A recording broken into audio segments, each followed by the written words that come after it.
Welcome back. Welcome back to the Detroit is Different podcast studio. All right. And y'all already know we keeping this thing going because this is a year of an election for the city of Detroit. You got to come out. We want to get engaged, right? And people always say with elections, young people ain't as active, right? And you can make that argument in a lot of ways, right? But there are some young people that are changing that thought process of it, right? So this young lady has come out to State of Black Detroit, connected with Juwan Howard, who speaks on Gen Z and other things, and the Umoja Debate League, and many other takes. Also talking to some people that are interested in politics, policy, definitely looking from that lens and law. This is someone that is an attorney, and you can't even believe it because it's like, did you go from preschool to law school? It's like, that's what a person would say. But with all of that, Miss Bailey, how you doing today? I'm doing good, Kari. How are you? All is well. All is well. Got my water. I gotta get to my right time of the day. You got to stay hydrated. All day. So we start these always asking your Detroit story and your connection. What's your Detroit story? How deep is you and your peoples to the D? Oh my God. I've been waiting for the answer to this question. Mm-hmm. I am the next generation of the Great Migration. I'm the vanguard of the new Great Migration of young people coming to the North. So I'm born and raised in the state of Georgia, and I've been in politics for my entire career. And I decided to migrate to Detroit because Detroit is a Black city, because Detroit is a beautiful place to be, and because politics in the South has become very regressive, especially in the age of Trump. And so I'll say that hate pushed me to leave the South and love brought me to Detroit. My boyfriend is born and raised in Detroit, Finkel and Evergreen, Brightmo, you feel me? And we met in New York, and he was like, you should come to Detroit. You know, Detroit is a beautiful city, and he gave me the opportunity to come here in August and one summer. And I just saw, we went to one of these festivals over on the east side, right by the Charles H. Wright Museum. And I saw a sea of just gorgeous, beautiful Black people just living. And then there's this opportunity to have, Black political power here in Detroit. And it's just so many things. And so I had to be here. I had to come here. I had to live here. I love the city. I love the history. I just recently bought a house off of Linwood and Claremont. I'm in the community. I love it. For 2 years, I worked for the Detroit City Council, and I got to be, a part of the fabric of District 2, helping folks in District 2 on the Avenue of Fashion. And as you mentioned, Juwan Howard, he and I have been doing a lot within the community. We just recently did a political education workshop with New Era Detroit over on Schoolcraft at their place. And so I've just been bringing my passion, my politics, my love for the community and my ability to be 10 toes down for my people here to the city to try to just, help people and educate folks. And I just love my people so much. And I love being in Detroit surrounded by, beautiful Black people. I just wanted to be here. And this is home. Detroit is home. All right. So with all of that, I know it's somebody saying that you dating somebody from Brightmo? Is that what they saying? No, Detroit, it's like Demo. You definitely love it. It don't get more culture than certain communities, and that's definitely for sure. You were a Detroiter, not like Absolutely. one of those people that's in the other city, and it's like then they be like, well, I really grew up in Madison Heights, but Never. So this whole arc from Georgia, where at in Georgia? I'm originally from Eatonton, Georgia, which is where Alice Walker is from, the author. Okay. All right. And growing up that space, being in Georgia, definitely one of them places where a lot of people definitely have roots in Detroit. What was your lens of Detroit then? What did you hear about it? What was your understanding of it? What was the connection? Yeah, so back in the day, my first real story about Detroit is that my mom, the first airplane that she ever took was to Detroit. She had to come up here for a conference of some sort. And I was a little girl, I didn't really understand, but she was just like, oh, I got to go to Detroit. And then, of course, cars, Detroit, Henry Ford, General Motors. They put the world on wheels, and it was very historic. One of my passions is transportation policy. So I would always hear about, Detroit and the motor industry and all of that. So those are mostly of the things that I heard about. Okay. All right. So in this journey, that understanding of Detroit. And I also know law and law school. Where you go to college, law school. What was the arc? What was your thought process with that? Yeah, so I went to Mercer University, which is I laugh and say it's the West of the PWIs. It's in Macon, Georgia. Um, and then I went to Georgia State University to get my master's degree in social work, and then I went to Georgia State University College of Law to get my law degree as well as a master's in public administration, which was a dual degree. What was that experience like?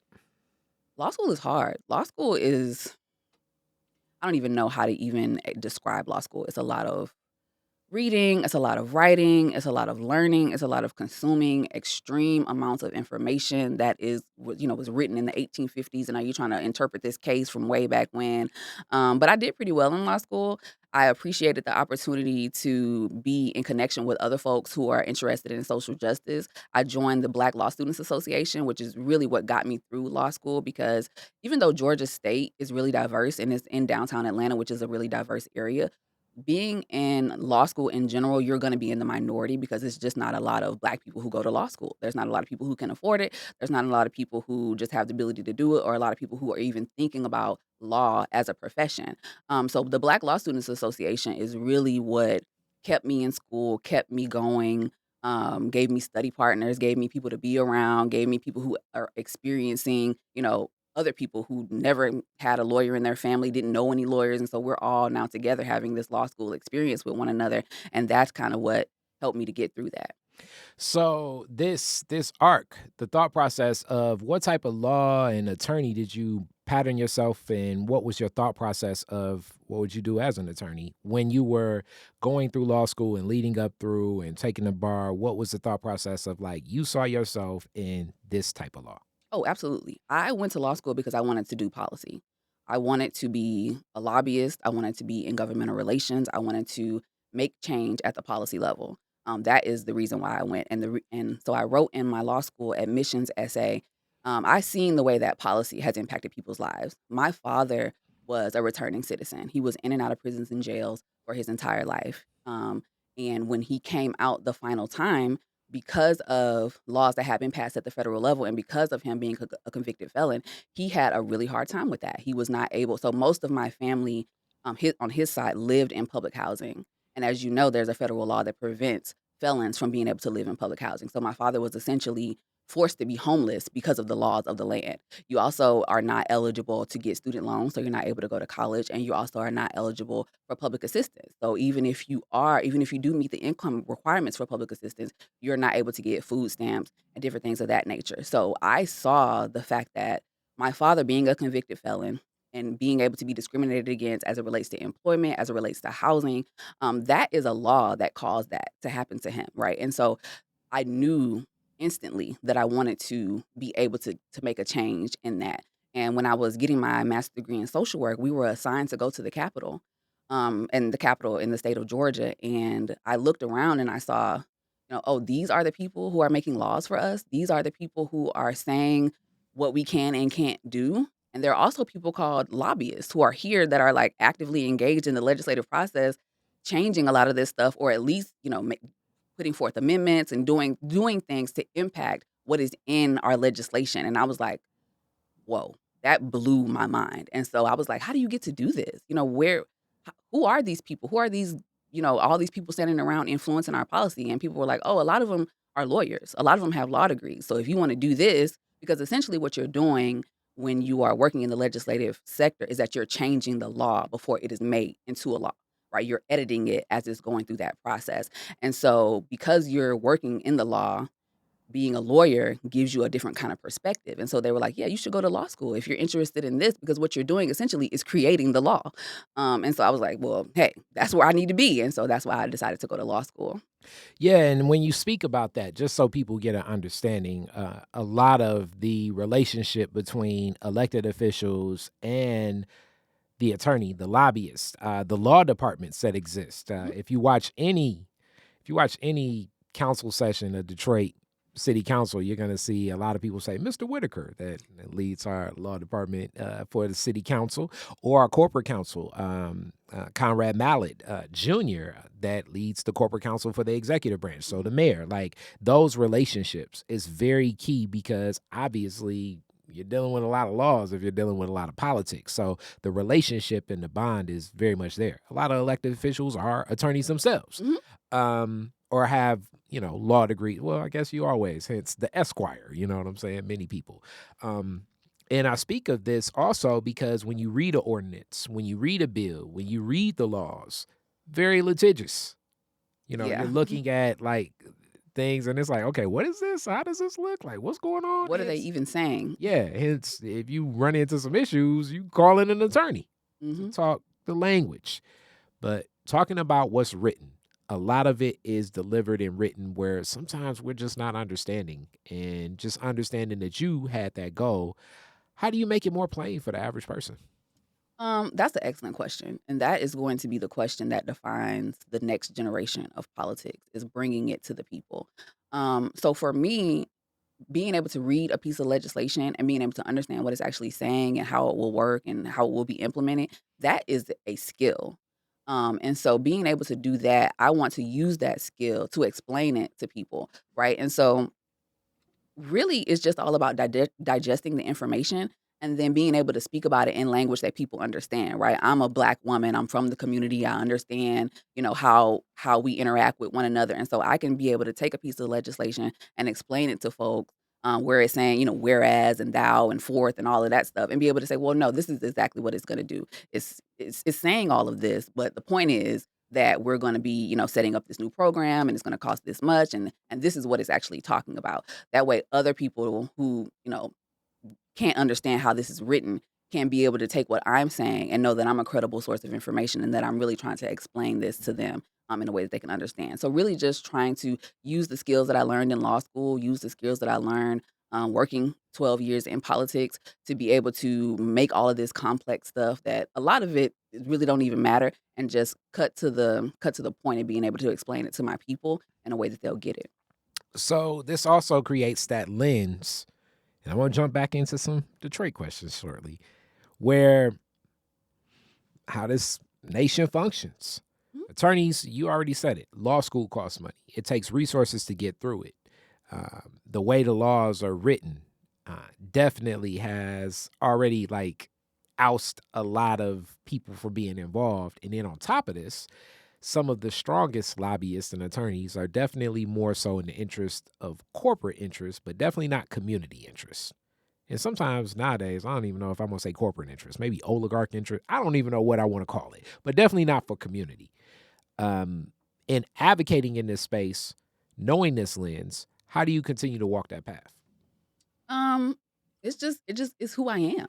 I've had the opportunity to be in the corporate space, and I've had the opportunity to work for a law firm that had corporate clients, and it wasn't what I wanted to do. I am a Malcolmite.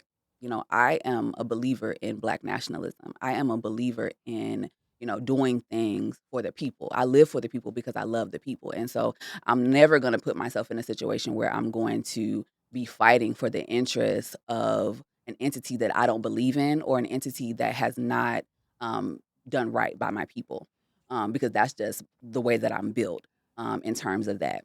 So for me, being a community lobbyist, lobbying for policies that are going to impact the Black people positively has always been why I have done this. And so I continue to walk the line because it's the only thing that I want to do. And it's the only thing that I've, tried to do my entire life, thinking about my father and his life, thinking about the past that I've crossed, thinking about, the victims of human trafficking and the victims of the criminal justice system.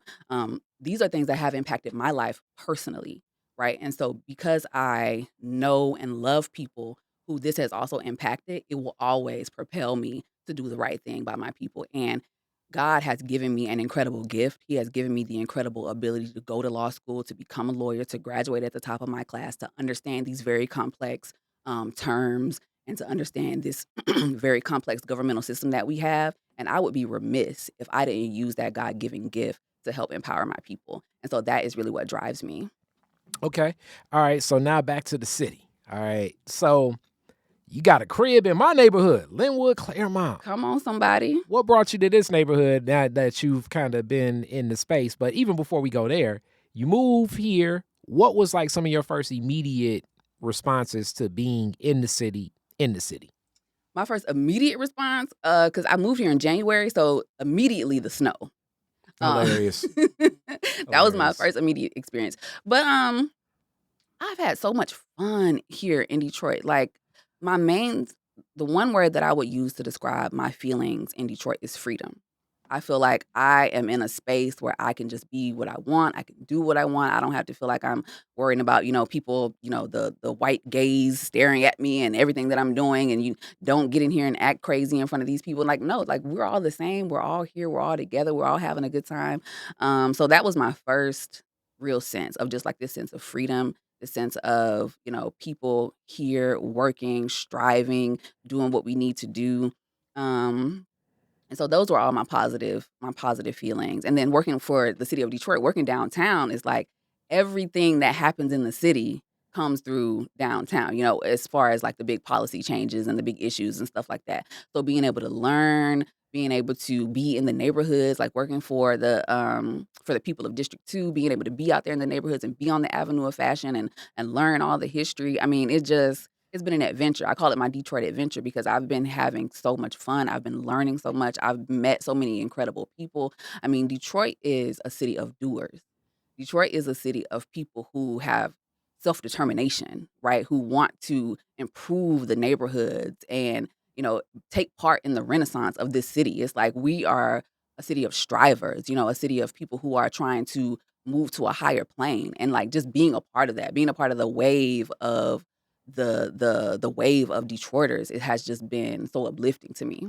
So you talked about working in District 2, and I remember one of the things you organized. So my council member, Callaway, when she was doing a lot of outreach about the redistricting, which Detroit is different now as in District 5. It hurts. But in that changeover and just even like looking at like the policy and things like that and just the engagement of community, because I remember you were involved in that process, but more so in the macro. That was something where community was looking for that say in the redistricting and still just getting more of an understanding of why and how, as all of this is so new because Detroit's had council districts now for it's been 10 years since the census count. Things look different. Districts need to shift as a lot more residents move further west than east, and you just had to have equal share of a say and what that looks like and what that feels. What was it like working in that space and engaging community to just uplift is so many understandings that are happening with something like that? Yeah, redistricting was a really big issue, right? Because what happened was at every decennial census, the population of Detroit is remeasured, right? And so you split the city up into districts. And so when you do that, you have to make sure that no district has way more population than another district, right? And so unfortunately, what we saw after this recent census was that two of our districts had considerably lost population, right? And so they had to reconfigure the districts in the city so that the districts would be sort of similar, right? And so when 3 and 4 lost population, now you have to kind of shift to bring more population into those districts so that the numbers can work out to where you don't have too many districts with too many people. And so for District 2, what that meant, because District 2 is very populated, we have the highest population of registered voters. There's so many people who live in District 2. That meant that District 2 would have to lose populations. And some of the neighborhoods that were used to be in District 2 now have to move to 3 or 5 or, or 1, to the west. And so that was something that we had to understand, that we had to teach people about, because there were map options that came out and we had to None of them did. In every single one of them, I believe District 2 lost people because District 2 had so many people, and so we had to explain that. And then we had the Grigsdale community, who, in the final map, the sixth option, the final map that became the districts that we have now, Grigsdale and Grigsdale Farms to the east of Woodward are now going to be in District 3.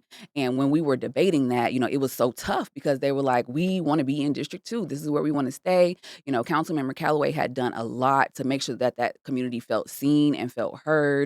I remember, walking the streets, canvassing, inviting people, doing the Grigsdale plan, doing a lot of good things in that community. And now they're going to be moved to District 3. So that communication and that education of folks around the redistricting was a really tough thing to do. And I'm unopposed, and I want to sit here for a while because it's still going to shock a lot of people, I believe, walking into elections this summer. Mhm.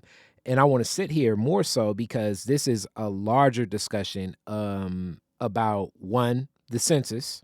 So that's something federal, Mhm. impacting something state and local. And also just how these systems all have a relationship.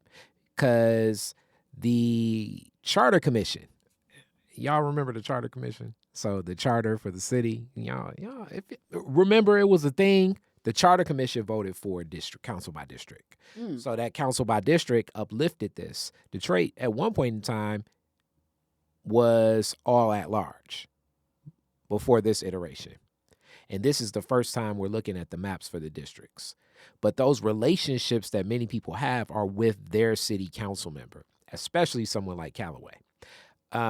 So some of it is people feel as though they're going to lose the relationship they have with the city because they see the relationship with the city with the person and the elected official more so than the district itself. Mhm. You work in this space. How do you unpack and get community that can build trust in systems when they don't even necessarily have understanding of it? Yeah, that is a really deep question because it's really hard to say because one thing about the redistricting is that these people are still going to be on city council. Like if they are reelected within these districts, they're still going to be on city council. You can still call, you can still get help, right? It's not that these people are no longer going to be there, but now, if you have a problem and you're in District 3, you are gonna have to call your District 3 council person, and so you just have to help people to understand that it's not necessarily that you're losing power, you're losing you still live the same place that you live, you're still in Detroit, but you just now have another person that's responsible for you, and it's not even necessarily that you can't call the person that used to be your representative, but now it's just a little bit different, right? And so you still have your access to the city, you still can have a connection to that person.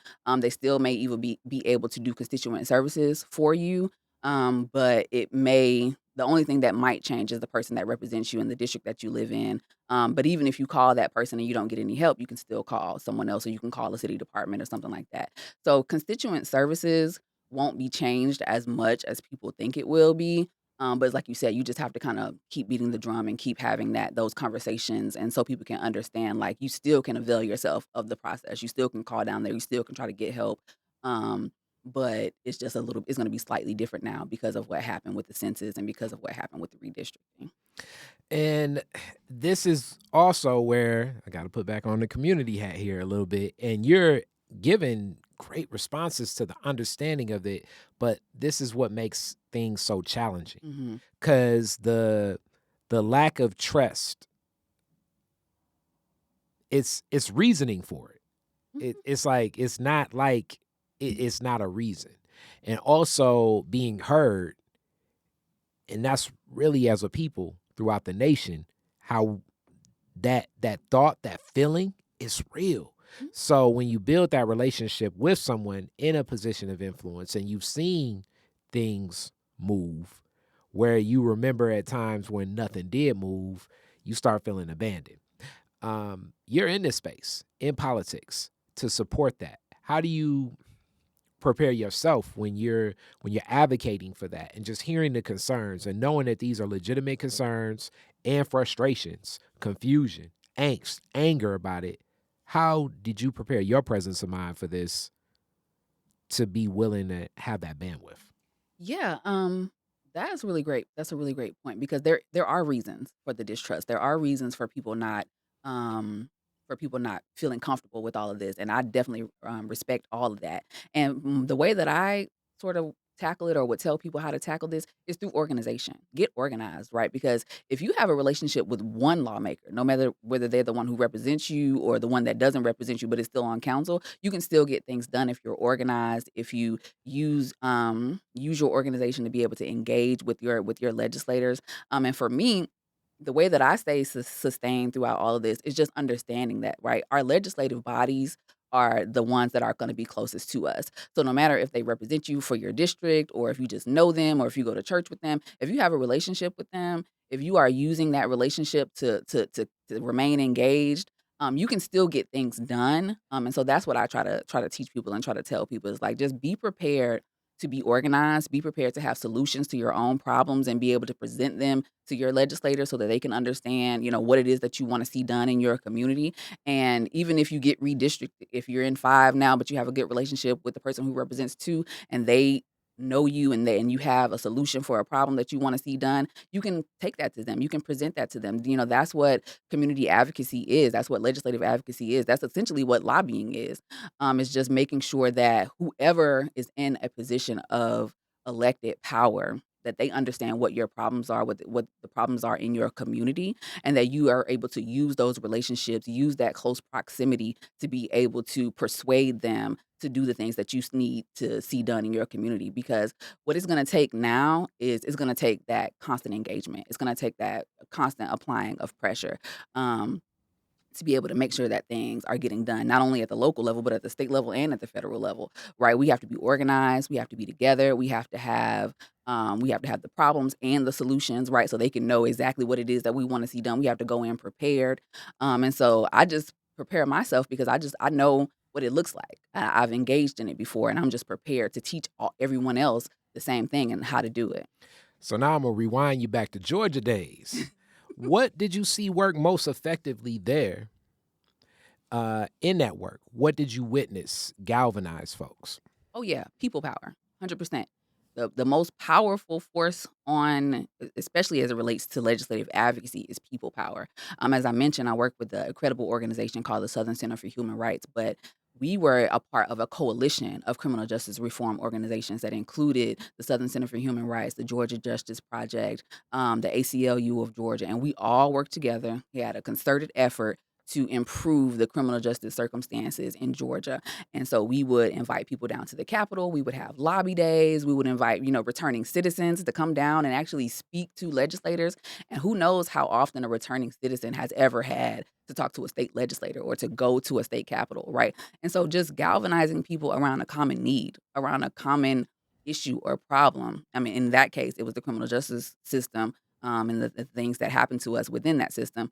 And so just bringing people down and say, hey, we have a common goal. We have a common problem. We have common things that we know would need to be worked on. And we also know that it's these people over here that are the reason why this is set up like this. And so that's why we need to go over there and talk to them. And we need to apply pressure to them and let them know, like, we're not going to allow this to happen. And so people power, I have seen in the middle of the night, people power stop legislation in its tracks, right? If you think about the legislative process, there are several stops of where legislation can just be completely stopped and not passed at all. And I've seen people protesting. I have seen people, talking to their legislators at the Capitol. I've seen people saying, vote no, vote no, vote no. If you hear vote no enough times, if you're a legislator, then that's just going to say, you know what, I don't want to be bothered with it. Let's just let this piece of legislation go, right? And so galvanizing people with a common understanding of the common problem and taking them down to the halls of power en masse, right, can actually work.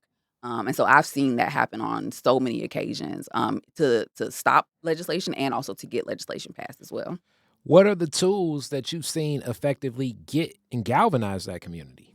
Yeah. Well, one is everybody recognizing the fact that we need to unify around our common problem, right? The criminal justice system consists of laws that are created at the state level. And there are state lawmakers who are intending to either make these laws worse or to make them better, right? So we understand that. That's the first level of understanding that you have to have is who is causing your problem and where they at so we can go talk to them. And then once you get that out to the community, letting people know that, then you give them a time and a place. You say, hey, we're going down to the Capitol on this day. We're going to be talking about this. Here are your talking points, right? So it's just like a march. It's just like activism work that you would do in the streets, but you're taking it to the people who can actually redress your grievance, right? You're taking it to the people who are actually making the laws.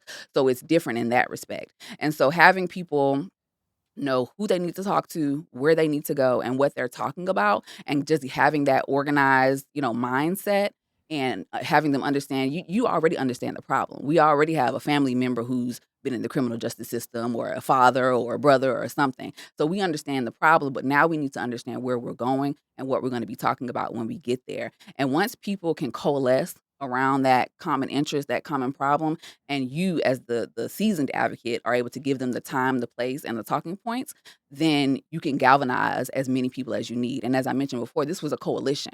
So the Southern Center had its supporters, Georgia Justice Project had their supporters, Georgia Innocence Project had their supporters. And so as we all bring our collective audiences together, that can be 500 people. That can be, that can be any number of people. And so just using our already put together networks, having that education process, and then telling people where they need to go and what time they need to be there and who they need to talk to, that's how you galvanize people. It's basic organization. It's basic community organizing, but with the goal of focusing on the legislators and the legislative process rather than just focusing on advocacy, activism in the streets. Okay. So you take this energy, come to the D. What's your vision of that work here? Where do you see yourself? Yeah, so my vision of that work here is just creating civic engagement and doing political education throughout the city.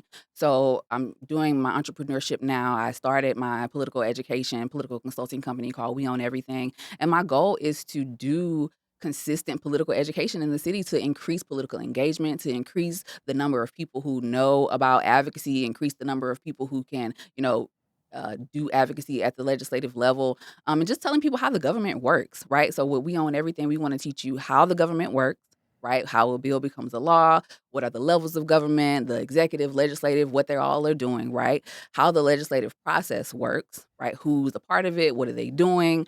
How does a bill become a law? What is the legislative process? What does it mean to be in committee? What does it mean to for a bill to die? Just all of that stuff. And then thirdly, how you can use legislative advocacy to impact the legislative process.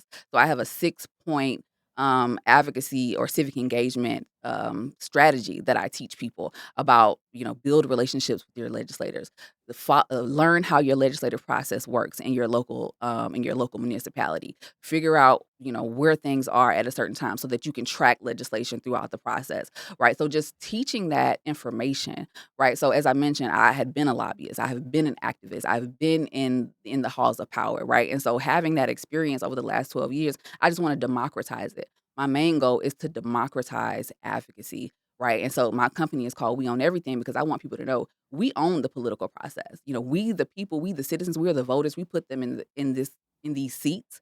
We have the power to dictate who they are because we can vote for them. We have the power to dictate what they do because we can engage in legislative advocacy. So I just want to spread that message. I want to spread it throughout Detroit. And the reason why it's so important here is because Detroit is one of the cities where we can have authentic Black political power. We have been disempowered for so long in our communities. We have had people dictating to us what needed to happen in our own communities. But here we have the ability to have the power that we want to have, to make the changes that we want to see done, right, as people, and to get us civically engaged. Because I think somebody provided me with some information that only 18.6% of Detroiters voted in the last mayoral election. So to get those numbers up, get the engagement up. And one of the things that I realized that make people apathetic as it relates to politics and policy is because they don't understand how it's going to impact their life. They don't want to be bothered. Like Donald Trump is acting crazy.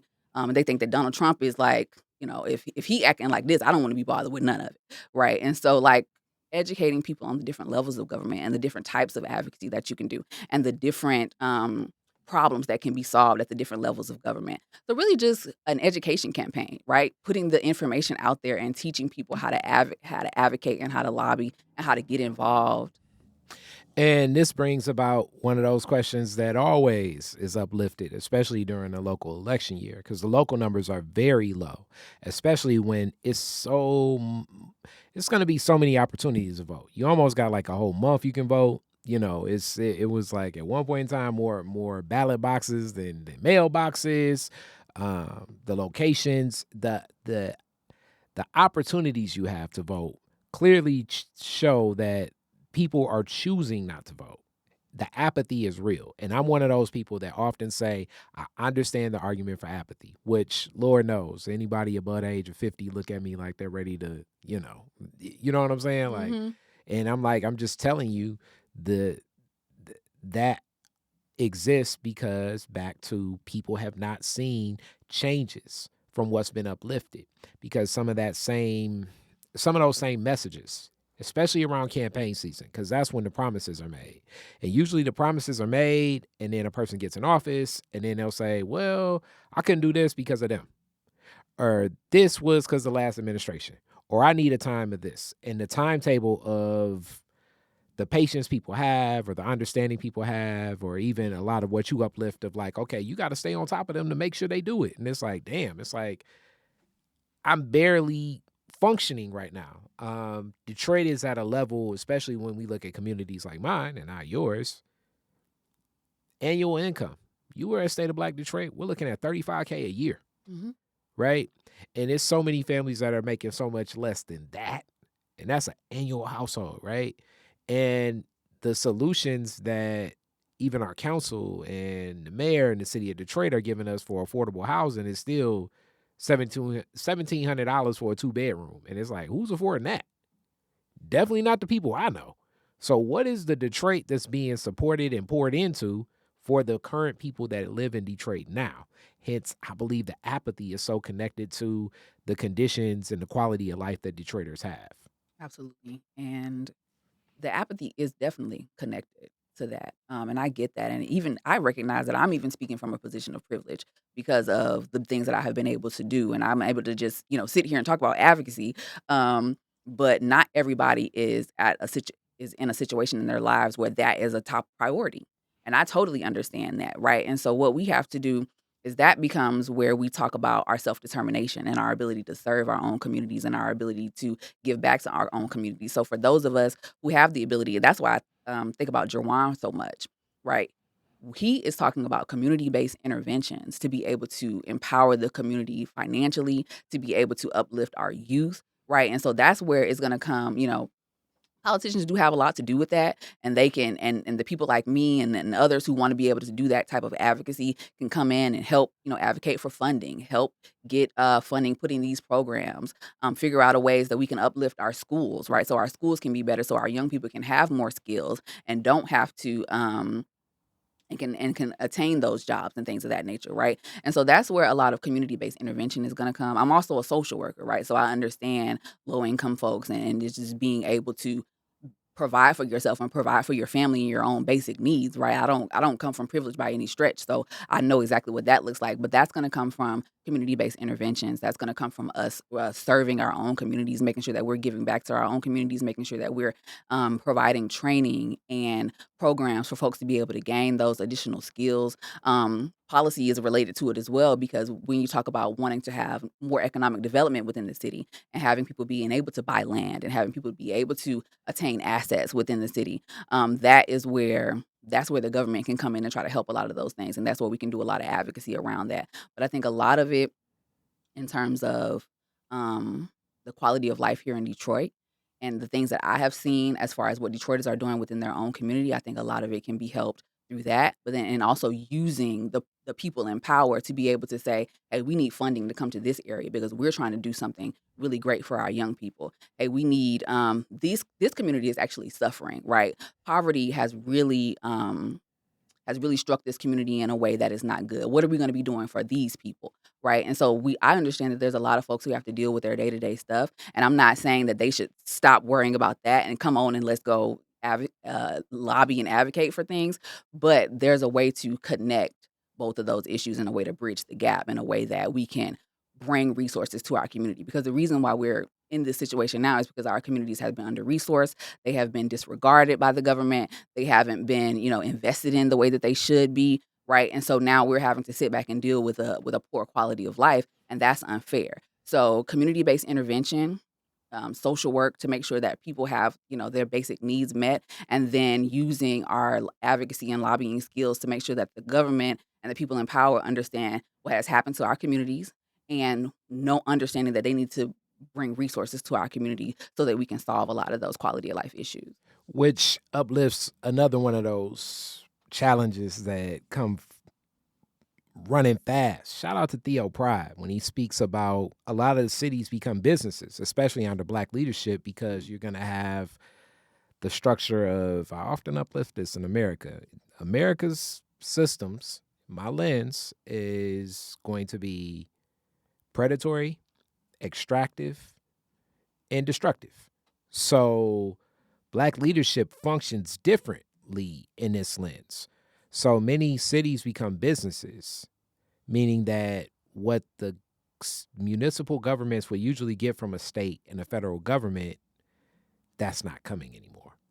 So as a city becomes transactional, communities with residents no longer are as honored because you got to make money. You got to do things like a Detroit Economic Growth Corporation that comes in the lens and the scope, the DDAs, the downtown partnerships. Many of these relationships of the quasi-governmental corporate entities are spawned from the relationship of federal and state governments not pouring into cities. As a lot of people definitely look at what's going on from a federal level, did you know that the state of Michigan has owned the city of Detroit billions of dollars, which eloquently, I love uplifting this. Check the archives of Detroit is different.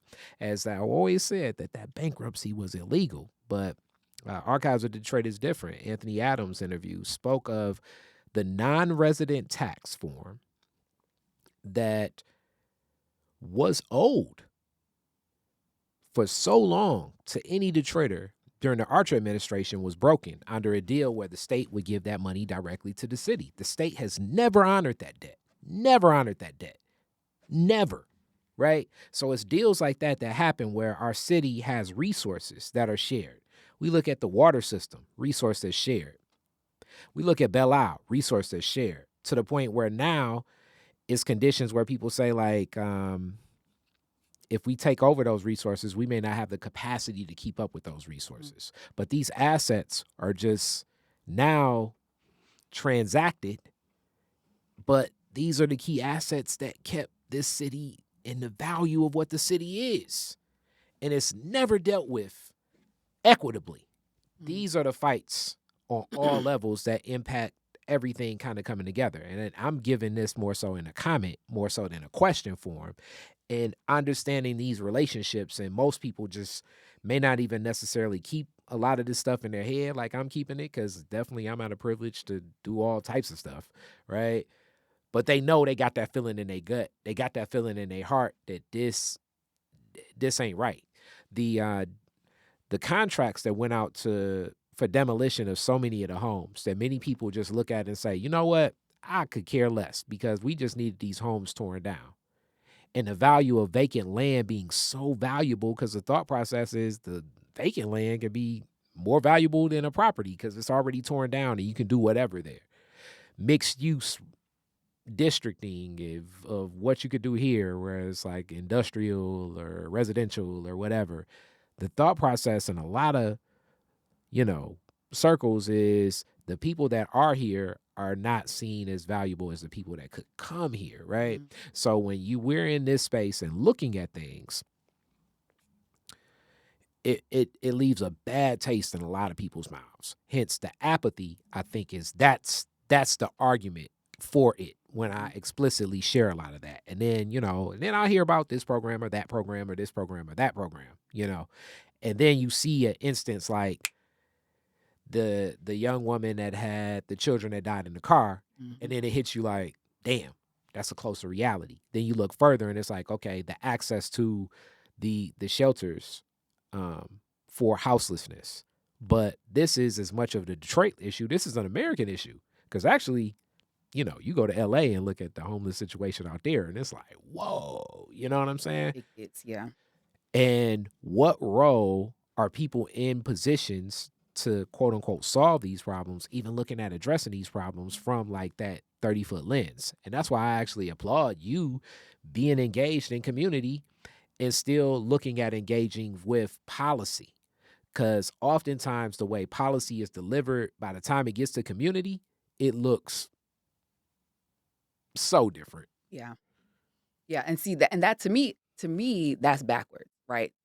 I think we have come to a point now with so much apathy, with so much, we don't even really care about the government anymore, is that we started to think that they're up there doing stuff to us and just delivering it down to the people. What I'm advocating for is a switch. And I like to call it a political revolution where we deliver the power back into the hands of the people. You made a statement that said the people that could come here are more valuable than the people who are already here. To me, that's a tragic statement. To me, that is something that it breaks my heart to hear, because the people who are here are the people who kept Detroit going, right? That these are the people who matter the most in my estimation. Not that we don't want, people to come, but the people that stuck and stayed and were here and doubled down and invested in this city deserve to be heard and deserve to be included in a lot of these processes. And I to that, and I know you were on the front line. The number one issue of everybody that's been here, and our executive administration right now has no answer to it that sits well with anybody, is what about these overassessed taxes? If you go to any community meeting, that issue is coming up. Mm-hmm. And we have a brazen, as far as I'm concerned, look that word up. I love that word. We got a brazen executive office and even corporate counsel. So we have the attorney of the city of Detroit basically brazenly saying you can't do nothing about it, right? So it's like you can't do nothing about paying back money that was taken from the people. And some would argue that they're still over assessed. I got the book. Thank you, Doc. Right? But it's like you didn't do nothing when you took it. You know what I'm saying? So it's illegal to pay me back what was stolen. Mm-hmm. So and I know this is like, but this is the heated exchange. You go to any community meeting in the city of Detroit, that's going to be brought up. Absolutely. I mean, you don't have to tell me. Like you said, I was there. I have heard people say, we want our money. Like, where is it at? Why are you doing this? How is it that you could overtax me? You could take my money, spend it, put it in wherever you want to put it at. Yeah. But then when it comes to making me whole and getting paid back, now you can't do it, right? That's illegal. It breaks the charter of the state. That's when you hear, well, it breaks the charter of the state to give a resident back, but we got this special program if you do this, that, and the other. And it's like, what are you talking about? Right. And one thing that I will say is that everything that's written down, every law that's made can be changed, can be edited, can be modified, can be advocated for an amendment. But I will say that what I have learned about this issue is that what has been told to me is that you can't give out direct cash payments. Right. So you took the money, you overassessed me, you took the money, the city now has the money. But as far as like giving me back a direct cash assistance, then that's not good. So what they try to do is do, like you said, programs. Hey, you can have energy efficiency on your home. You can do this, you can do that. But if we really wanted to tackle the reason why you can't give out cash benefits, or the reason why we're not being able to make people whole based off of this overassessment, why don't we look at how we can change the law? Do we need to go to Lansing? Do we need to modify the charter? Do we need to have another referendum where we change the charter to be able to solve this overassessment issue? I mean, what really is the legal issue that we're talking about? And can it be changed? And it's 9 times out of 10 it can. And I agree with you. It's all of the above. It needs to change the charter and it needs to go to Lansing. Okay. And this is becoming, it is such an elephant in the room discussion. And then you'll see the other elephant comes of like, when District Detroit wants development money, you see millions of dollars go for stuff like that. So it's like, you can't pay me back, but you can pay the Illich family. You can pay the Gilbert Holdings, you know what I'm saying? The Penske estate, you know what I'm saying? It's like, so the billionaires of the region can continue to pull from the pool of money from the city of Detroit under the guise of, well, we need this because the city of Detroit is in a business as it has to make money. So we want to invest in the people that can make money because, paying you back isn't going to make some money. Whereas it's just like we have to rethink this whole thing of pouring back into community will only empower the city more. So this becomes more of like the dissonance, that's the right term I want to use, that many residents feel about a lot of these processes. And you're right, this will be one of those calls to Lansing, one of those changes in the charter, and it needs to happen immediately. And I believe it takes leadership in position that advocates for that, because when leadership is advocating for what it would like to see, and when leadership is advocating for like business deals to happen from Lansing, you better believe that it's a constituency up in Lansing every day. Yeah, no, I'm with you. Like one thing that I've learned is political will, right? There are so many things that can be done, but there has to be the political will, the political drive to want to do it, right? And so, as you mentioned, this is going to take something from Lansing. This is going to take a charter change, a referendum. That all, is a very complex issue that people don't necessarily understand. And it's easier to say, oh, the law says we can't, give you direct cash payments, rather than trying to go through the process of what it takes to actually change the law to be able to do that, or to change it in a way that would be compatible with the people. Like, Detroiters are going to have to be made whole. I say this all the time. Marcus will tell you, I say this all the time. Detroiters are going to have to be made whole. Something is going to have to be done about this over-assessment that took place, or it's just not going to be able to continue this way because people are upset about it. So figure out what needs to happen and then try to see if you can do it. I've worked in the legislative space for a long time, and if you have the political will to want to change some of this stuff, and you do the research to figure out how it can be done in a legal way and in a constitutional way, or do we have to have a constitutional amendment? Like, how big is the issue, and what do we need to do to actually tackle it? Right? Because it takes research, it does take doing, it does take advocacy, it takes, political will, it takes people wanting to do it. But if we figure out what needs to happen, then we can set about a plan of doing it. We can plan and we can execute, right? I've seen huge, legislative mountains be climbed before by people. I've seen, foster care get extended from 18 to 21. Like, if you can, it's plenty of people who would have said, oh, we don't need to do that. 18 is fine. But if you figure out the law that needs to happen, or what the process that you need to go through to be able to change it, you probably will get farther than you think you can, right? And Detroiters are going to have to be made whole. So whatever we need to do, or figure out the process that we need to do to get that done, then I think that would be worth investing in to figure that out. I love it. Like, that's y'all already see that it's going to be some more content collaborations of this. Definitely. Thank you. As we get close to a close, I do want you to give your 6-point plan. Oh, my 6-point legislative advocacy plan. Oh, I wish you were going to ask me that. I would have brought it with me. So my 6-point plan for local government strategy is, 1, understand the legislative process in your community, right? Figure out how a bill becomes a law wherever you live, right? Because it changes. A lot of it is similar, but it does change. Another part of that strategy is find a champion. Find someone, whether they are your representative or whether they represent another area, find someone who's going to champion your issue. Have that relationship with them. Some of this is adversarial. A lot of it is like we're fighting you to get what we want. But if you can develop relationships with your local elected officials, then that can be very valuable as well. Another part of the plan is applying pressure. People want to, say something one time and then hope that it changes. Well, legislative change is incremental change, right? A lot of it takes a lot of time. And so what we have to do as activists is make sure that we are advocating all the time, that we are, another part of the plan is take every single opportunity that you have to talk about your issue in front of folks, right? No matter what it is, if it's public comment, if it's coming down to the committee, if it's, talking on social media, if it's doing an interview like this, anytime you can get your issue in front of folks, then you need to be able to do that. Another thing is clearly define the problem and also come with a solution. I can't tell you how many times legislators have looked at me and said, you don't want me to do this. Well, what do you want me to do?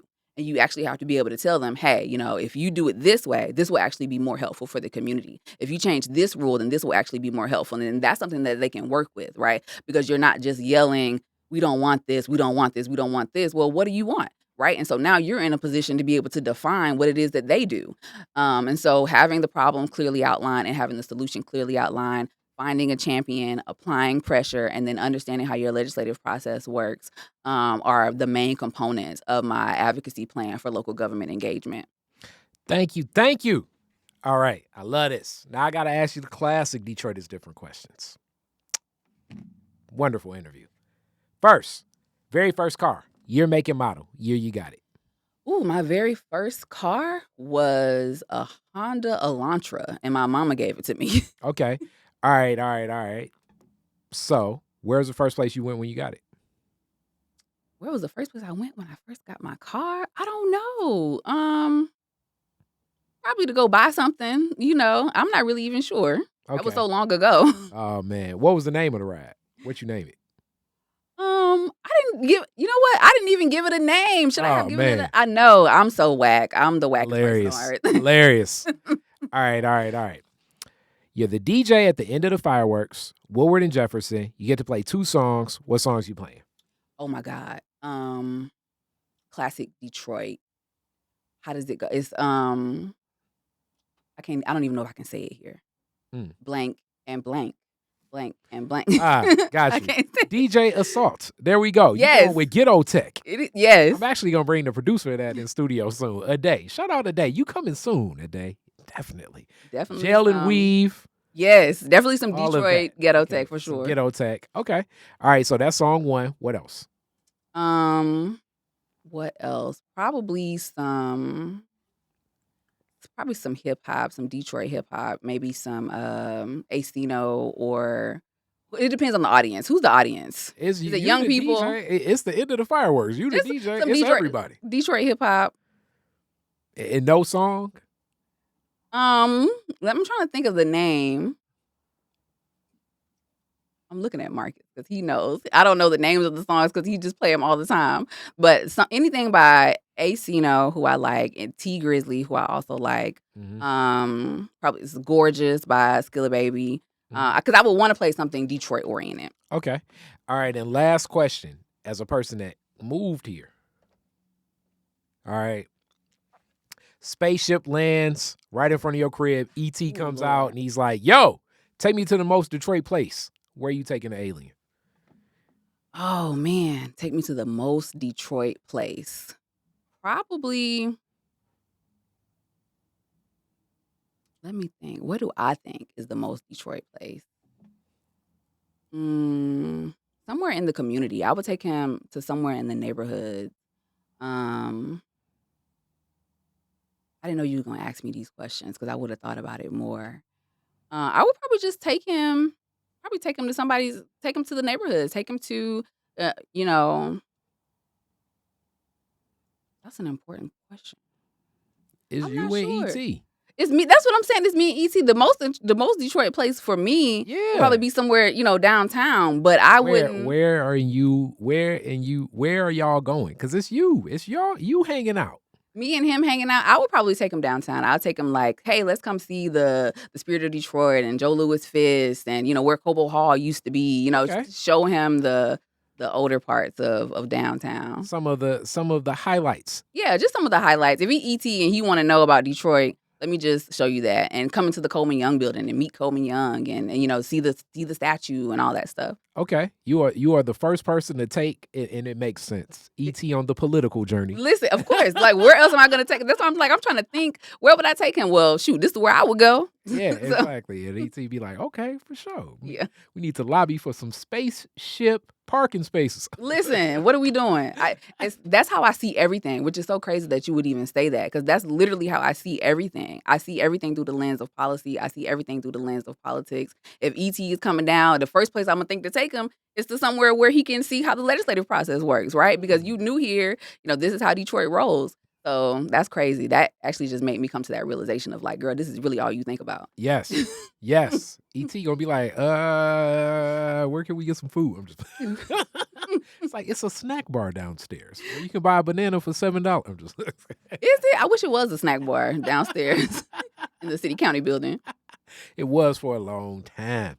Other iterations. Thank you so much. No problem. Thank you. Peace.